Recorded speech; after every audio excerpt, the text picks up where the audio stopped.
Yo! Today we're gonna be doing something that I've been wanting to do for a very long time, which is to compare my two Stax Electrostatic KGSSHV amplifiers. So I have a normal KGSSHV 500 voltage amplifier, and then I also have a KGSSHV Carbon amplifier. And for the longest time, I've always thought that my normal KGSSHV, which is now known as the normal HV, was better than my Carbon for my SR007 Mark 1s. However, I still think that my Carbon sounds better with my Stax SRX9000 headphones. So today what we're going to be doing is part one of this video series, which is to compare the two amplifiers unblinded. That means, I'll be the one who is doing the A/B testing, and I'll be using the new XLR switch box that I recently bought to switch between the amplifiers. So if the unblinded test, if this test goes well, where I am able to notice a difference between the two amplifiers, I'm going to proceed to the next part of this video, which is the blinded test.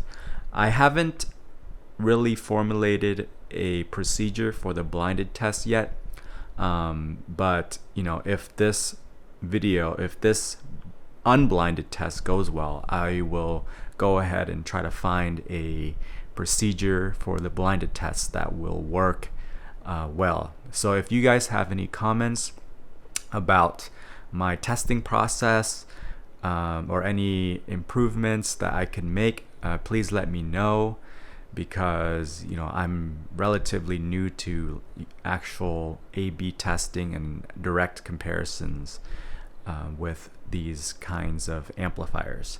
So with this particular test, what I will be doing is I will first use a sound meter app on my phone to try to sound match the two amplifiers to a moderate listening volume.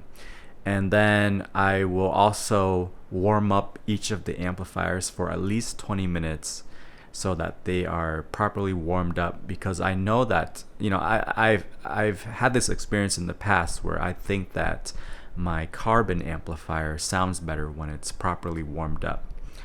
And so, as with any kind of testing like this, there's definitely a lot of different variables that can mess it up. For example, maybe there's a slight channel imbalance with one of the amplifiers, and that will kind of ruin the test, because I'll be able to hear the slight imbalance, and that's how I'll be able to figure out that there's a difference between the amplifiers. So this first part of the test, I will try my best to notice any channel imbalances, and if I do, I'll try to correct them somehow.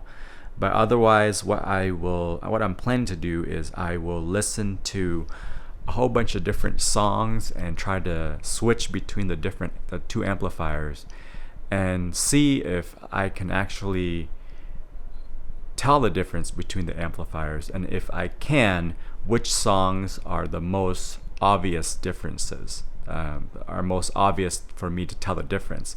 And then later I will use these same songs for the blinded test. So let's go ahead and start the test now. I haven't actually done the testing yet, so it'll be interesting to see what the result is, and I'll tell you about the result after I finish the test. Yo! Surprise, surprise! So that was a very easy test for me. All of my, pre-test conceptions about the Carbon versus the normal HV are also evident in this test. So as you can see, I tried to volume match the two amplifiers, and you can see on the sound meter app the little gap where I switch between one amplifier and the next amplifier, and you can see the wave of the decibels between the two amplifiers. They're very similar to each other. But when I actually listen to the amps, subjectively, the Carbon sounded a little bit less volume than, a little bit quieter than the normal HV. And I think this is because the normal HV has a lot more of a deep bass presence and a deeper bottom end presence.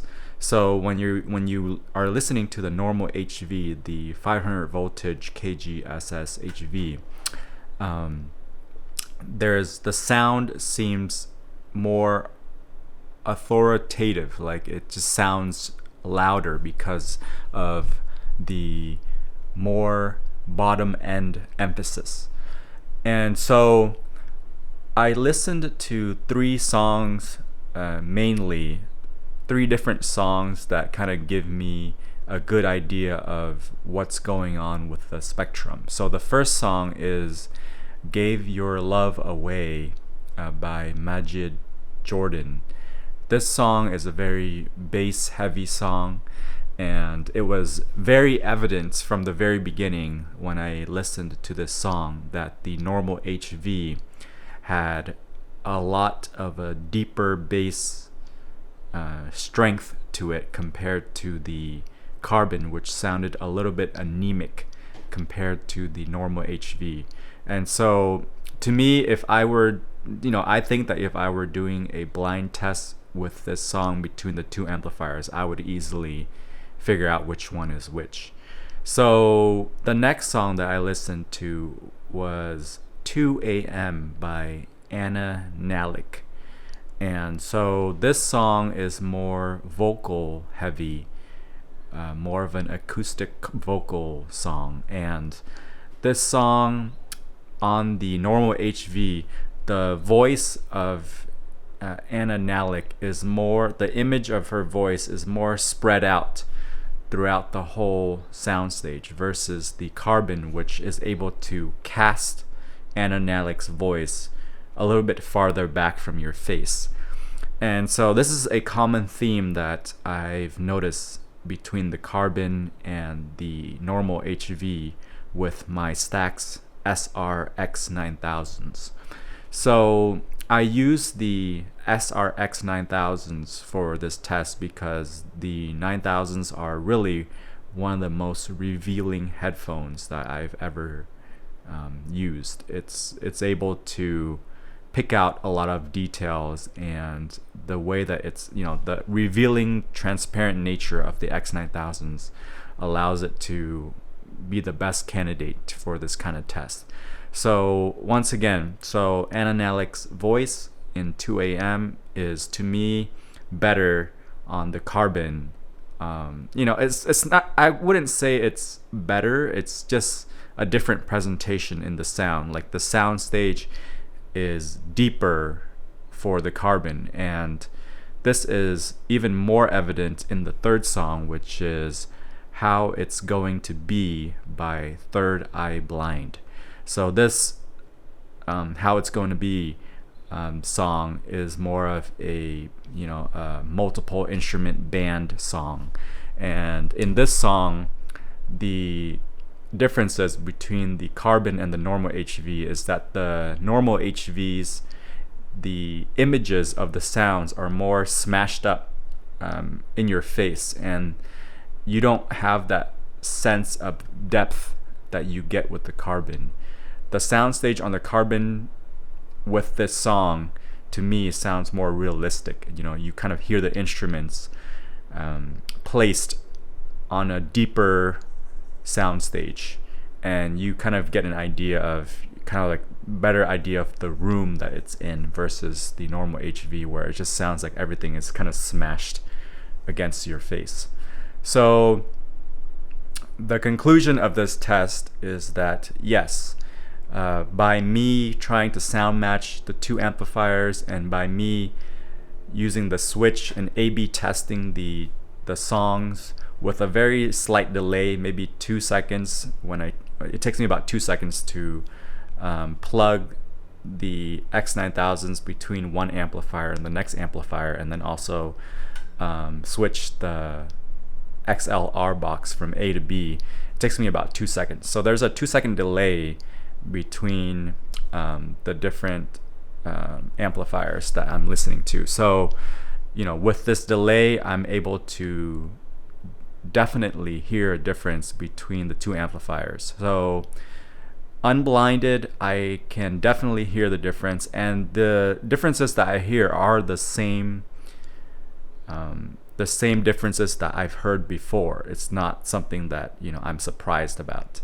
So I know a lot of you will think and have maybe done certain tests like this with other amplifiers, and it may be true that in your situation that the amplifiers sound very similar to each other, but for me, there are definite benefits that I'm hearing with the Carbon versus the normal HV for the X9000. So after this test, I'm finding that I still prefer the Carbon over the normal HV with the X9000s. And that isn't to say that the normal HV doesn't have its strengths. The normal HV is actually the better amplifier, in my opinion, for the SR007 Mark Is. And it's very weird to me that this is the case, because the normal HV, when I use the normal HV with the X9000s, I find that once again the images are kind of smashed against your face.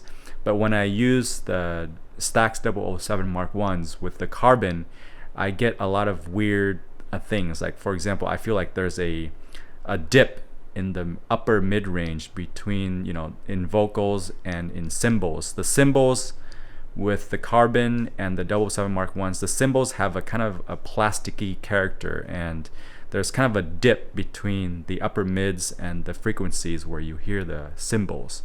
So, and also the Carbon doesn't have as much bass authority as the normal HV, and so with the 007 Mark Is, I love the bass that's coming out of the normal HVs with the 007 Mark Is.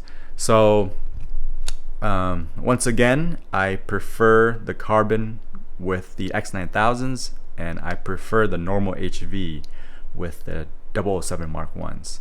And with this test, it's basically confirming what I already thought was true. And so I hope you found this video helpful, and I will try to do the blind test sometime within the next month or so.